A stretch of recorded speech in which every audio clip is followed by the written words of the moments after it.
Hello, I'm Emma, a 35-year-old mother to a wonderful 6-year-old son named Liam who brings so much joy into my life. Regrettably, the same cannot be said for his dad and grandmother. I have a gripping tale that continues to send shivers down my spine. I never anticipated sharing such a story, but here it goes. A few years ago, my husband and I embarked on a journey to visit his family in Toronto. I was eager to reunite with his mother, whom I hadn't seen since our wedding approximately 6 years prior. Little did I know what awaited me. It seemed my mother-in-law was either unable or unwilling to visit us. Despite my inquiries, she consistently cited pressing work-related emergencies as barriers. During the initial 6 years of my son's life, he had not encountered his paternal grandmother, a matter of concern that he would express by asking, "Mommy, when will I get to see Grandma?" Despite the challenges, I made the decision for our family to undertake the journey, even though common sense dictated that she should be the one to travel, considering the majority of our family, including extended relatives, resided in San Diego. Regardless, I was resolute in ensuring that Liam got to know his grandmother. Prompting our trip, upon our arrival we were greeted by Margaret, whose stern and grim appearance matched her nuns character. Witnessing her lack of emotion during her first meeting with her grandson was surprising. "Hi Grandma, it's Liam, your grandson." Liam said eagerly. "Hello little one, I hope your flight was pleasant." Margaret replied, her tone so concise that any affectionate gesture seemed like it might elicit discomfort. Liam, an embodiment of innocence and love, found the cool reception puzzling. Nevertheless, fueled by his positive spirit and affection, he clung to the hope of building a meaningful connection. "Hey Mom," my husband greeted my mother-in-law. "Hi son, how are you?" she responded. "I'm good, thanks. Let's head home. I'm freezing. I can't believe I forgot how cold Toronto can be," he continued. "You should consider moving back here. It's better than San Diego," Margaret suggested. "I can't believe you can handle so much down there. It seems impossible. However, you can work remotely, right?" "Honestly, you shouldn't be working. You should retire and rest," my mother-in-law tried to convince. "Why don't you move to San Diego to be closer to us?" I asked, trying to lighten the mood. "No, I'm fine here in my cold and cool weather," Margaret said firmly. Cold and cool were understatements. We were practically freezing. I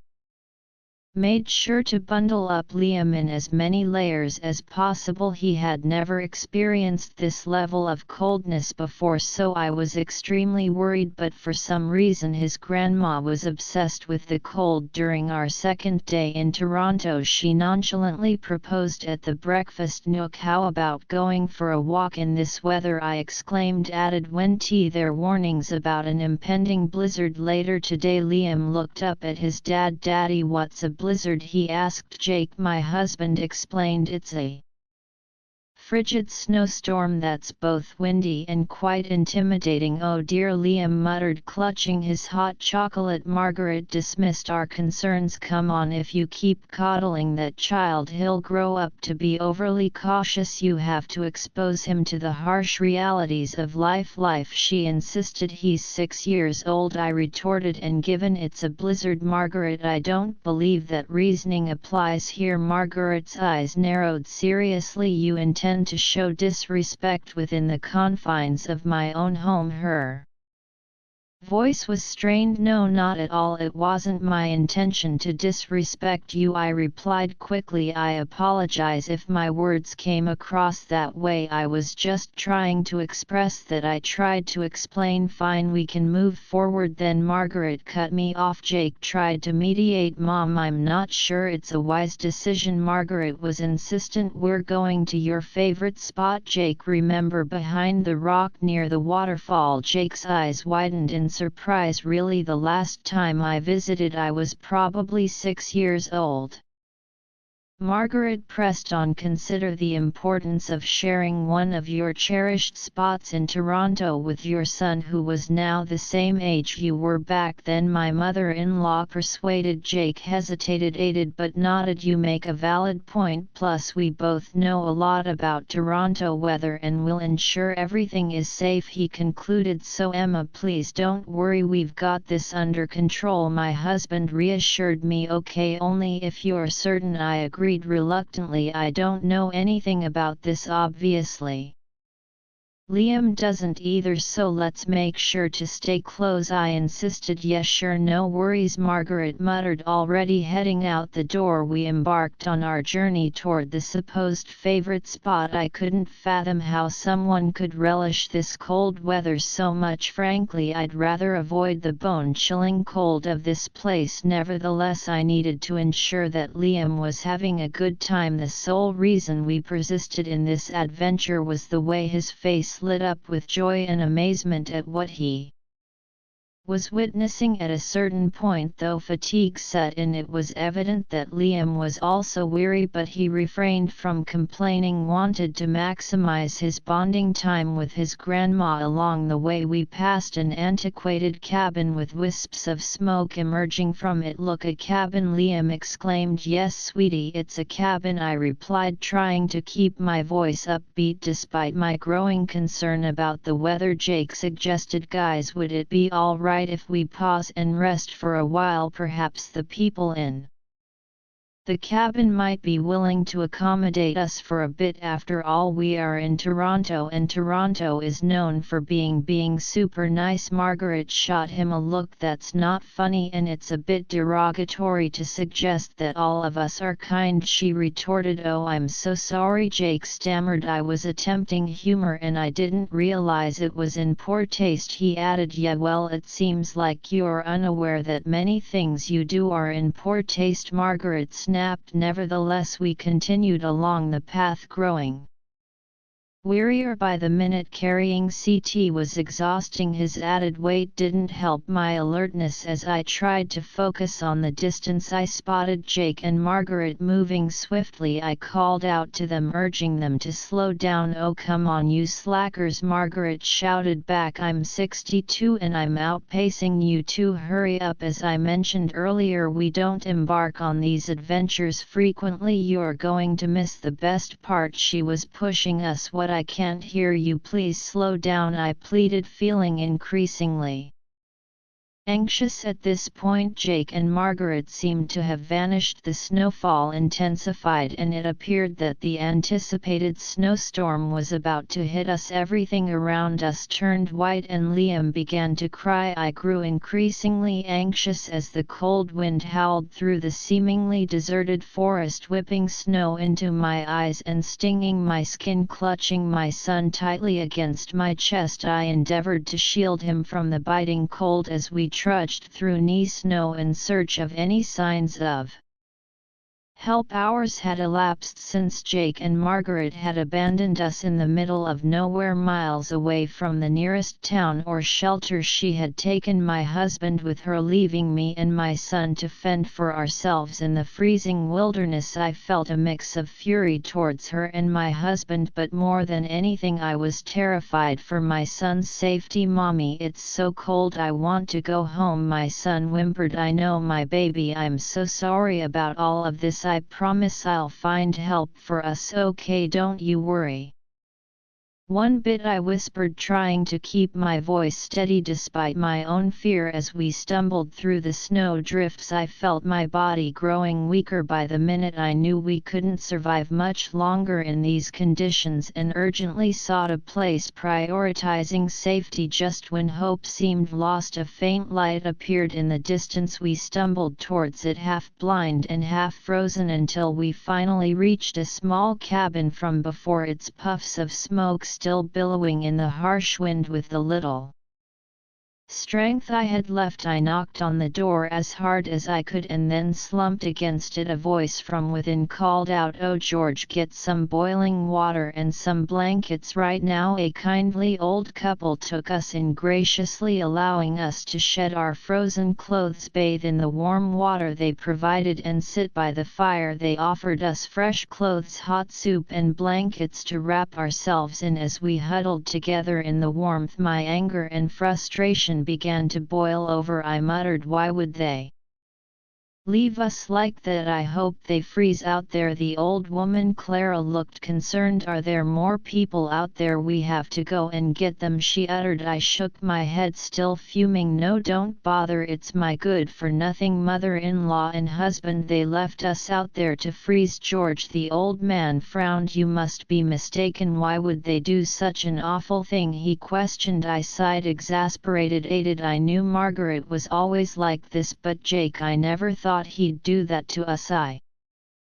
replied. "Hold on a moment," Clara interrupted. "Margaret, you say that name rings a bell. If she's a woman with a slender build, always reserved and serious, does she wear purple glasses and have a mole on her upper lip?" she asked with deep interest. "Exactly," I replied, surprised. "How do you know her?" I added. "She typically roams through these parts," George explained, "but it's quite unusual during this season of frequent snowstorms. I've never spotted her around here at this time of the year." "How peculiar. Now, my dear," he turned to me, "please share how you're acquainted with her," he requested. "I'm her daughter-in-law," I said. "We came to visit from San Diego because she hadn't seen her grandchild Liam since he was born. I hoped they would bond and get to know each other, but she appeared disinterested even after our long journey," I continued. "Liam was cradled in my arms, peacefully asleep with a smile on his face. Thank goodness he made it. Thank goodness he's safe." The mystery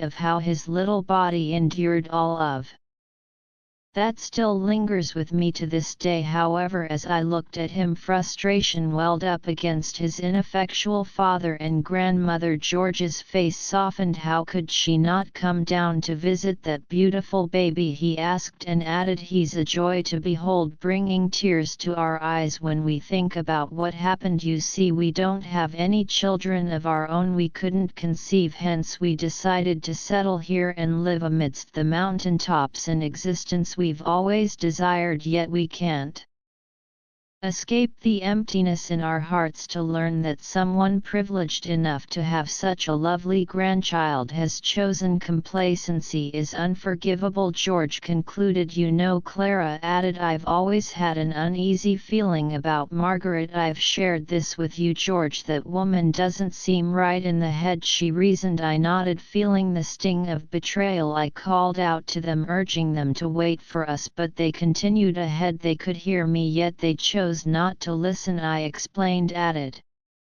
"Why would they do that?" Clara responded gently, "Sometimes we don't understand why people commit such thoughtless actions. All we can do is strive to do our best," she remarked. The rest of the evening was spent in conversation, and despite my lingering frustration, an overwhelming sense of relief washed over me. I knew that Liam and I were safe. Morning came and it seemed the blizzard had subsided. Checking various websites, I found weather reports stating it was now safe to navigate through the town and city. I exchanged contact information with Clara and George, expressing gratitude for their love and care. "There's no need to thank us," George said warmly. "We just did the right thing. Anyone with a shred of compassion would have done the same. Please let me escort you back to your home," he suggested. They accompanied us to our residence, only to find Jake and Margaret sitting comfortable on the front porch, seemingly unconcerned about the harrowing experience Liam and I had faced the day before. I got out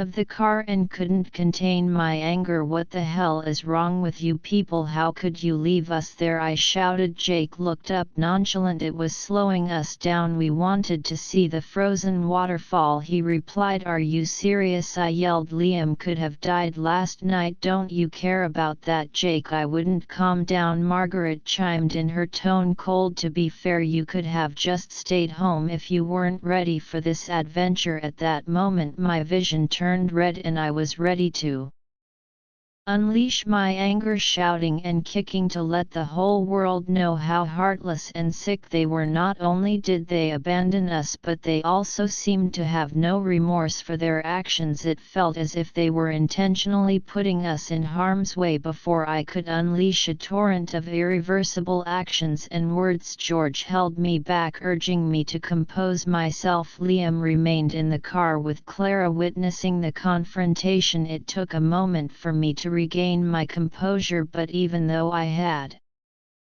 calmed down, my demeanor remained aggressive and argumentative. "You abandoned us and we could have died, Jake. Don't you care about that? Don't you care that your mother put our lives in jeopardy?" I asked angrily. Jake scoffed. "Don't be so dramatic, Emma. She wasn't trying to do that. The reason we didn't come back for you is that we believed you could find help and shelter. You pointed out that cabin and it seems you got the help you needed, although not thanks to me or my mother." George stepped forward, his voice firm. "I can't believe what I'm hearing right now. How can you be so cold and callous to your wife? I'm tempted to come over there and knock some sense into you." Jake sneered. "Try it, old man. I dare you." "Enough, everyone," Margaret said sharply. "Don't give me a headache. Listen, Emma, I'm sorry you couldn't handle the cold weather, but I swear there was no ill intention on my part." My mother-in-law tried to justify herself. "Oh really?" George challenged. "Why would you go trekking at this time of the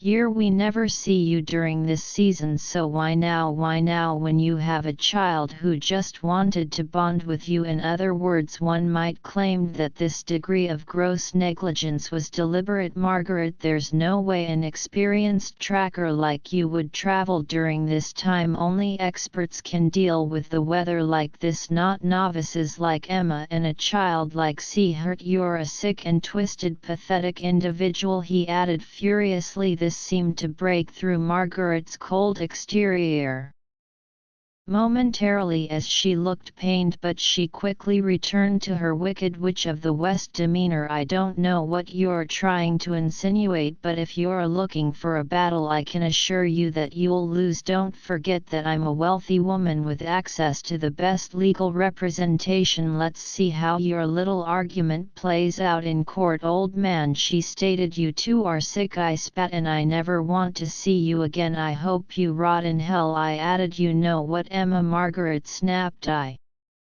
don't care anymore. I don't care about keeping up appearances for you or anyone else, so let me be clear for everyone to hear. I don't care about you and that baby. Honestly, I wish both of you had died yesterday. At least this way you'd stop bothering me about meeting that baby. Do I look like I care?" she said. I found myself moving toward her as if my body had a mind of its own. Walking up to her, I slapped her, continuing to deliver slaps and kicks until Jake and George intervened. "Emma, how dare you?" Jake shouted, grabbing my arm. "How dare I yelled back, still seething with anger, and continued, "How dare you sit there and defend this witch?" My mother-in-law shrieked from the ground, "I'll sue you. How dare you put your hands on me?" My anger kept spilling out. "You had it coming," I spat back. "Emma, please," my husband said, trying to calm things down. "She didn't mean that. Look, tensions are high right now. Why don't we all take a deep breath? Let us come inside and sort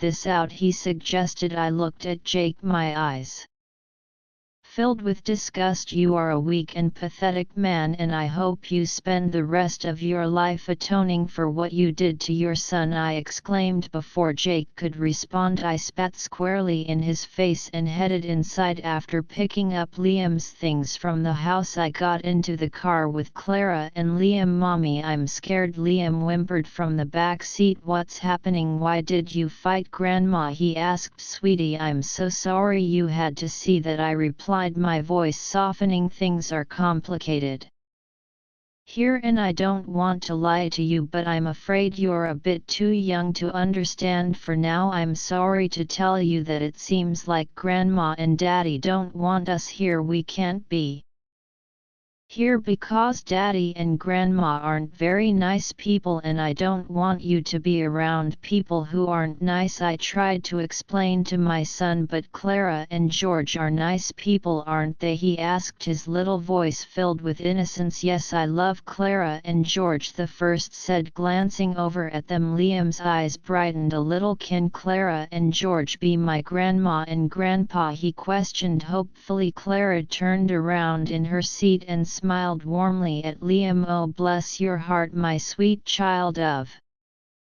course I can be your grandma. I'll always be your friend and promise to take care of you if you need me to, she replied. George got in the car and drove us to a hotel where we could rest and recuperate. Unfortunately, the whole ordeal was overwhelming. I feared for the future of both Liam and me, as it hinted at a potential divorce due to the power and influence of Jake and Margaret. I decided to talk to Clara and George about it once Liam was fast asleep. What am I going to do? I said, my voice trembling. I might end up in jail. Nonsense, that hag won't press charges, George reassured me. But what if she does? I asked, panic creeping into my voice. Clara leaned in closer. She won't press charges because we have evidence of her conspiracy to commit murder. I stared at her, stunned. How did you manage this? Clara gave a small knowing smile. We always anticipate, dear. We discreetly documented the entire situation. Now you can take this recording with you and use it as evidence against your husband and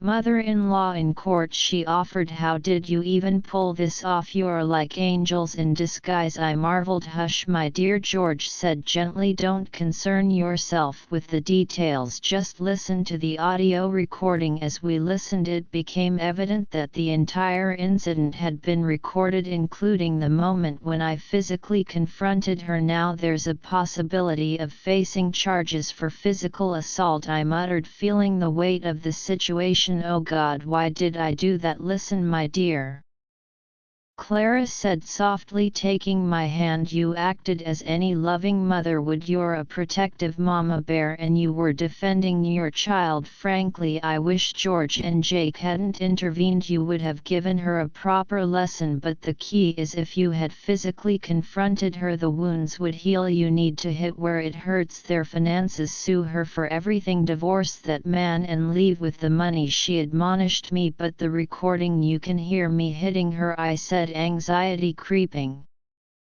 back in. What are you talking about? George interrupted. At that moment, George isolated the audio clip of my attack and removed it. I don't hear anything about you fighting someone, and I certainly don't hear any threats of legal action, he uttered with a smile. I was overwhelmed with gratitude for these people. They were truly my guardian angels. The next day we headed home. I ignored calls and messages from Jake and Margaret, who seemed to be attempting damage control. It puzzled me why it took them this long to realize their wrongdoing. However, I paid no heed. It was too late to apologize. Upon returning home, I meticulously built my case against my mother-in-law and Jake. Utilizing the funds at my disposal, I enlisted the services of the finest lawyer available. We presented the case, and thankfully after some time I emerged victorious in the lawsuit. My mother-in-law settled, awarding me a staggering $2 million. I was genuinely astonished at the substantial amount I managed to extract from her.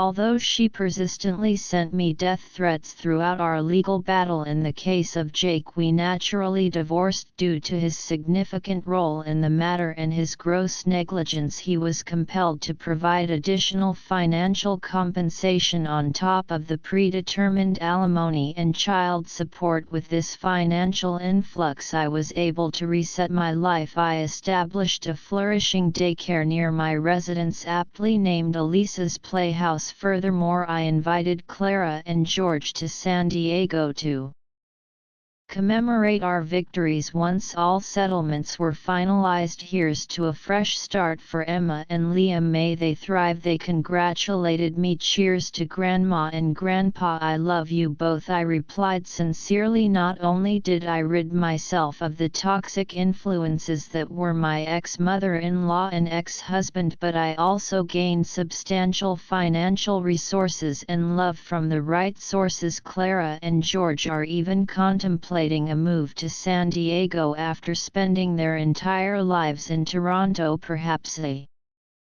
change in scenery is what they need. Regardless, I'm immensely grateful for this new chapter in my life.